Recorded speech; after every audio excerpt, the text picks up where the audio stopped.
বেশিরভাগ মুসলমানরা আছেন যারা ইমান ভঙ্গের কারণ জানেন না, তার ইমানের সাথে কি যায় কি যায় না সেটা তিনি জানেন না।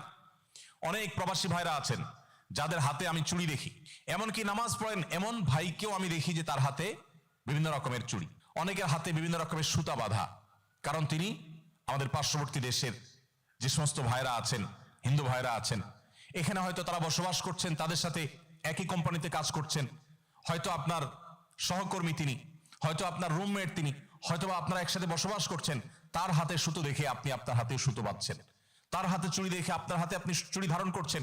অনেক প্রবাসী ভাইরা আছেন যে নিজে হয়তো নামাজ কালামও পড়েন, কিন্তু তিনি জানেন না এই জিনিসটি তার জন্য ইসলামে হারাম করা হয়েছে, এবং না জানার কারণে নিজের অজান্তে তিনি অন্য ধর্মের মানুষের ধর্মীয় যে কৃষ্টি, তাদের যে ধর্মীয় নিদর্শন, সেই নিদর্শনকে তিনি তার শরীরে ধারণ করছেন।